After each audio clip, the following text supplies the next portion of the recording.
Buenas tardes a todos. Quiero agradecer a Prevaler, a la Junta Directiva de Organización de las Jornadas de Actualización Profesional. Hoy vamos a tocar el tema sobre la visión médica odontológica del síndrome cardiometabólico. El síndrome cardiometabólico es una asociación de factores de riesgo y signos cardiovasculares relacionados por un nexo fisiopatológico común. Pudiera considerarse como nexo la resistencia a la insulina, entre otros. Este síndrome tiene varias causas que actúan juntas. Pueden ser el sobrepeso, la obesidad, un estilo de vida inactivo, resistencia a la insulina, valores de colesterol y triglicéridos alterados y la hipertensión arterial. Estos nos van a producir enfermedades cardiometabólicas muy amplias, muy frecuentes, de ahí la importancia para el odontólogo de conocerlas. Entre ellas se encuentran la obesidad, la hipertensión, la dislipidemia o elevación de las concentraciones de grasa en la sangre, la diabetes y las enfermedades cardíacas.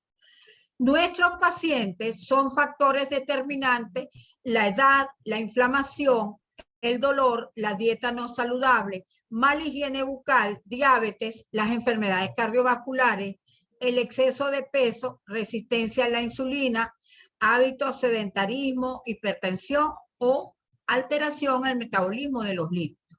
Todos estos factores se toman en cuenta en el momento en que el odontólogo atiende al paciente en su consulta y va a determinar en la historia clínica su edad, sus factores genéticos, los factores del metabolismo de los lípidos, insulina, tabaquismo, la hipertensión, la inflamación, hipercoagulabilidad, que es muy importante ante el riesgo quirúrgico, los factores de edad, raza, sexo y la historia familiar, y el metabolismo de los lípidos alterado o no. Desde el punto de vista odontológico, este síndrome nos va a llamar la atención porque debemos de atender al paciente con una visión integral, es decir, como un todo, determinando las manifestaciones bucales como signos y síntomas que deben tomarse en cuenta en la fase temprana. Aquí vemos imágenes clínicas donde muchas veces el paciente ignora o no da importancia a inflamaciones sencillas y gingivales a nivel de encía, con solos cambios de color o pequeñas hemorragias sangrantes en el momento de cepillar, pudiendo ser un signo de alarma o un signo de importancia para este síndrome. ¿Qué es importante para el odontólogo? La realización de la historia clínica médico-odontológica de una forma bien detallada, hacer si es necesario una consulta interdisciplinaria, premedicar los exámenes del laboratorio, el control y la toma de la tensión arterial y, muy importante, la toma de la glicemia. Enviar y referir a los centros de servicio especializados. La toma de tensión arterial y la determinación de la diabetes es muy importante para determinar a qué tipo de paciente estamos atendiendo. Podemos hablar de un paciente con un control adecuado, que es aquel paciente que toma sus medicamentos, acude a sus citas y tiene cifras cercanas a las normales. Un mal controlado que, a pesar de que usa los medicamentos, no cumple con lo esperado. El control errático del paciente, que son pacientes que no han sido motivados lo suficiente para asistir a las consultas y la toma de los fármacos, o los que abandonan el tratamiento o sencillamente no se controlan. Uno de los principales factores de riesgo importantísimos para la atención odontológica es la hipertensión arterial. Tomando siempre, hay diferentes tablas de atención arterial, pero podemos tomar una presión óptima, normal, normal alta, estadio 1 de hipertensión, 2 de hipertensión y 3 de hipertensión, variando en los valores de presión sistólica y diastólica. El odontólogo, ¿qué debe hacer ante un paciente hipertenso? Primero, determinar si es un paciente controlado o no. Si el paciente es no controlado y está con una hipertensión en estadio 2 y 3, no puede recibir tratamiento médico odontológico, sino que debe remitirse a un médico para que este médico cumpla con su evaluación cardiológica sistémica y se pueda instaurar el tratamiento adecuado. Pero si ya hablamos de un paciente controlado, debemos de ayudar al paciente a proteger el riesgo de hipertensión con lo siguiente: control óptimo del dolor, reducción del estrés y la ansiedad en la consulta, como vemos aquí en la lámina que nos acompaña, el estrés ante la consulta odontológica es muy común, uso adecuado de vasoconstrictores, debe el odontólogo dominar y conocer las interacciones farmacológicas que tienen las drogas antihipertensivas, el manejo de los efectos adversos de esta medicación, como son la hipotensión ortostática y el síndrome de boca seca. En la hipotensión ortostática es muy importante que el odontólogo tome en cuenta no incorporar al paciente luego de la consulta de una manera rápida, sino hacerlo de forma lenta, ya que esta hipotensión es postural. ¿Qué recomendamos nosotros? Primero, el uso adecuado de la técnica anestésica. Normalmente se recomienda anestesia sin vasoconstrictor y planificar los tratamientos quirúrgicos con una adecuada premedicación y radiografía. Otro factor importante para el odontólogo en pacientes con síndrome sería los pacientes diabéticos, clasificándolo en pacientes diabéticos no controlados, que son diagnosticados pero no siguen el régimen o lo abandonan. Los pacientes estables, que son los que parecen dar respuesta a la terapia, los diabéticos mal controlados, donde hay una poca respuesta por dosis o elección farmacológica inadecuada, y esto sucede cuando el diagnóstico del paciente es reciente y se está incorporando medicamentos para normalizar o estabilizar al paciente. Pacientes lábiles, lo que a pesar del trabajo médico y la cooperación del paciente son muy sensibles a descompensar. Todo este mundo nos llama la atención para prestar la salud odontológica. ¿Qué tenemos que tomar en cuenta? Algo importante. El paciente diabético, su manifestación inicial son las enfermedades de las encías y son 3 veces más susceptibles a sufrir enfermedad periodontal debido a que requieren un control exhaustivo de su glicemia. Ese control de la glicemia debe incrementarse cuando se sospecha de pacientes resistentes a la insulina. Los altos niveles de glucosa hacen un difícil control de la infección y de la enfermedad periodontal. Y el empeoramiento de la enfermedad periodontal hace más difícil el control de la diabetes y se pueden presentar complicaciones. Es importante resaltar que debemos de tomar en cuenta los controles de glicemia que hace el paciente, tanto en exámenes prescritos de laboratorio con su control normal, y tratar de valorizarlo sobre un estándar normal de glicemia inferiores a 99 miligramos. Las manifestaciones bucales son importantísimas y van en estadios dependiendo de la evolución y tratamiento de la diabetes. Caries dental, bolsas periodontales, astas, presencia de líquen plano, enfermedad periodontal, glositis romboidal y candidiasis.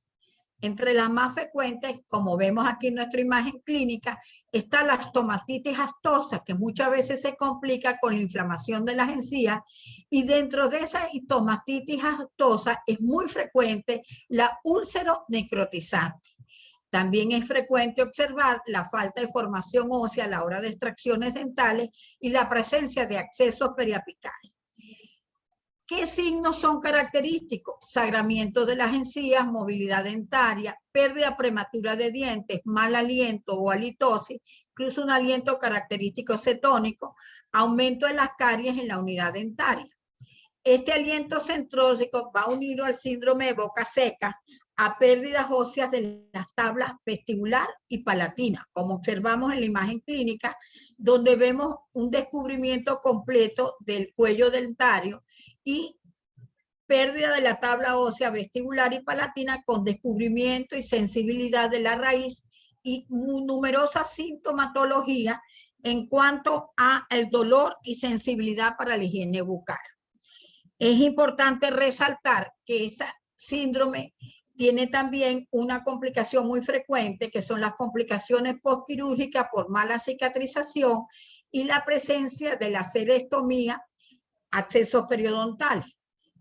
¿Qué nos ayuda al diagnóstico? Nos ayuda el examen radiográfico, donde observamos las pérdidas óseas radiolúcidas avanzadas en las enfermedades periodontales tipo 3, medianamente avanzada en las tipo 2, y la presencia de sombras radiolúcidas irregulares difusas en la presencia de enfermedades periodontales moderadas.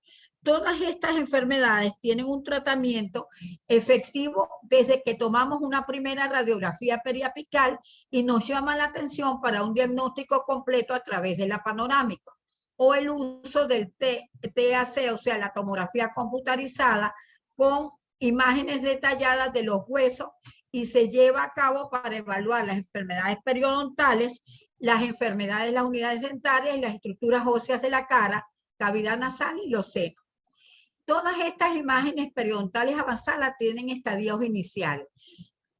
Normalmente el paciente deja evolucionar los signos y los síntomas, y de un sangramiento y una gingivitis inicial pasamos a un descubrimiento de las raíces, pérdida de las tablas óseas, movilidad dental, pérdida de la oclusión dental, y lo acompañan las úlceras necrotizantes. Dentro de las complicaciones ontológicas de esta diabetes tenemos las hemorragias, la mala cicatrización, la pérdida dentaria, crisis hipertensiva, pudiendo llegar a complicaciones cardíacas. Hay un aumento de las lesiones cariosas y frecuencia de fracturas dentarias, incluso de materiales de restauración como resina, presencia de lengua geográfica, lengua saburral y complicaciones endodoncias en los accesos. Si el paciente no cumple con la higiene bucal, los controles de la diabetes y los controles por quirúrgico, presentan engrosamiento de los rebordes alveolares con el uso de las prótesis parcial removibles, presencia de mala higiene bucal con acumulación de cálculo y mala adaptación de las prótesis. Por lo que este paciente, el control odontológico debe realizarse mínimo cada 3 semanas. Todos los signos de complicaciones odontológicas van relacionados con inflamación de encía, pérdida de la estructura ósea basal dentaria, hemorragias, pérdida y acumulación de cálculo intra, supra y subgingival, como lo vemos en ambas imágenes clínicas, lo que nos van a determinar la urgencia de un tratamiento, pudiéndose llegar a pérdidas dentarias por caries y lesiones, fracturas, acumulación de cálculo salival, etc. Otras complicaciones muy frecuentes en este síndrome son las infecciones, accesos periapicales y periodontales, como los vemos con drenaje por vestibular de esta zona molar superior y por las sombras con fístula, las cuales deben ser medicadas y drenadas, y tratamiento localizado y generalizado con el fin de proteger al paciente.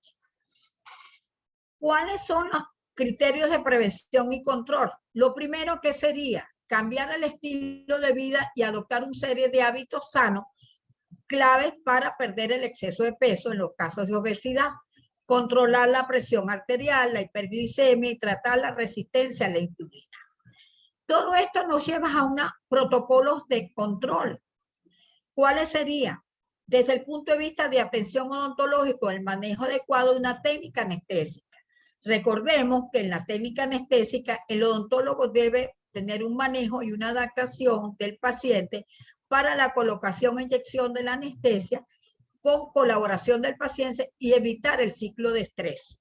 Control de la enfermedad sistémica, diabetes, hipertensión, obesidad, tratamientos de operatorio y cirugías, y la palabra clave, oportunos. Concientizar al paciente de la necesidad del tratamiento y la premedicación. Otra política de control es asistencia al odontólogo y a su médico tratante mínimo cada mes, pudiendo ubicarse hasta 6 meses. Adecuada alimentación, adaptación del paciente a la consulta y un manejo correcto de las técnicas de higiene bucal. Es importante la relación del odontólogo con el paciente desde el primer momento que llega a la consulta. Primer paso, concientizar al paciente de las técnicas de higiene bucal correctas, uso adecuado del cepillo dental, técnicas sencillas donde las zonas posteriores sean manejadas en forma de círculo, las zonas anteriores de arriba hacia abajo, tocando todas las unidades dentarias, incluyendo en la higiene bucal la lengua. Igualmente tenemos la consulta con prótesis.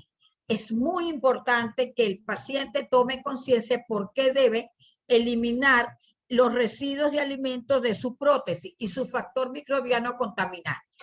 En los casos de extracciones, periodoncia y cirugía, debemos de premedicar y revisar los tratamientos que se esté realizando el paciente, pues el tratamiento lo va a exponer a una descompensación si no se toman las medidas pertinentes.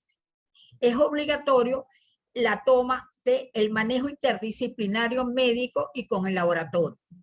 En el diabético, si tiene un control adecuado, debemos usar anestesia sin vasoconstrictor, preferiblemente mepivacaína al 3%. En tratamientos complejos, debemos asegurar una anestesia con mínima cantidad de cartuchos, no más de 2 cartuchos. Uno de las anestesias de mayor uso y aceptación, baja toxicidad, es la lidocaína al 2%. ¿Qué recomendaciones damos? En primer lugar, una visión interdisciplinaria. Nosotros no podemos actuar solo en los dientes. Tenemos que ver al paciente de una manera integral, como un todo. Hacerle control y seguimiento de los casos, concientizar al paciente de su caso y exigirle su colaboración. ¿Para qué? Para lograr el éxito en su tratamiento. ¿Qué es básico? Reglas básicas. El uso de la premedicación o posmedicación, dependiendo del caso. Control de la inflamación, control de la infección, control del dolor, adecuada alimentación y reposo en los casos que son necesarios, y crear la conciencia que el examen de laboratorio previo es indispensable, pero también el post-tratamiento. Hay que tomar en cuenta la interacción farmacológica de los diferentes procedimientos odontológicos que requieren de antibioterapia y la administración oportuna dependiendo si la infección es localizada o generalizada. Igualmente debemos de manejar los analgésicos. Hay comunes como los AINES, ibuprofeno, Advil, Motrin. También tenemos Voltaren, Celebrex, acetaminofén, Dolac sublingual, el Notolac sublingual, antiinflamatorios como el Profenin, la utilización de analgésicos y antitérmicos puros como el paracetamol, analgésico antiinflamatorio y los opioides, entre los más comunes Citran y Tramadol. Que es importante saber que todo este protocolo de tratamiento de dolor e inflamación va a depender del tratamiento a que va a estar sometido el paciente, si es una cirugía simple, si es una cirugía de grado medio o si es una cirugía compleja. Y se produce la combinación y la dosificación de acuerdo a las características de la cirugía, igual que su premedicación. A nivel antibiótico es muy común utilizar la citromicina de 500 miligramos, la amoxicilina de 500, una cada 8 horas por 10 días.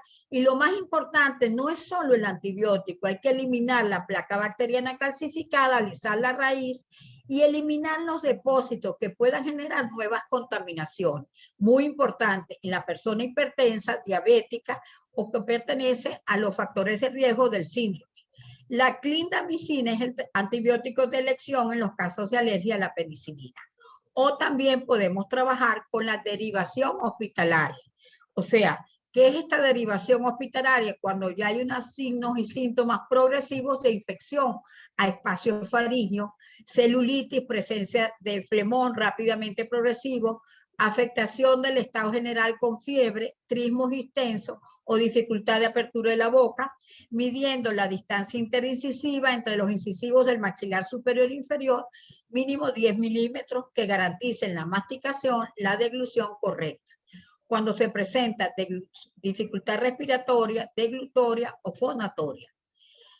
He querido traer esta imagen de la unidad odontológica donde contamos con la participación de todas las áreas, prótesis, endodoncia, manejo de la higiene bucal, limpiezas, tratamientos de ortodoncia, ortopedia, un trabajo que se realiza a nivel de colegios para la estimulación de las técnicas de higiene bucal en niños y la motivación para el control de la caries y el flujo.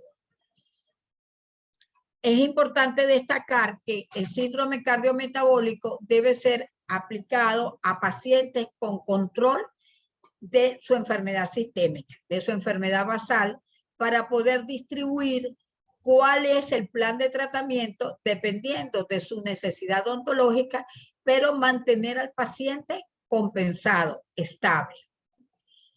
La ética es el saber la diferencia entre lo que tienes derecho de hacer y lo que es correcto hacer. Muchas gracias por su atención y esperamos que continúen estos procesos de jornadas de actualización profesional y gracias por toda su atención.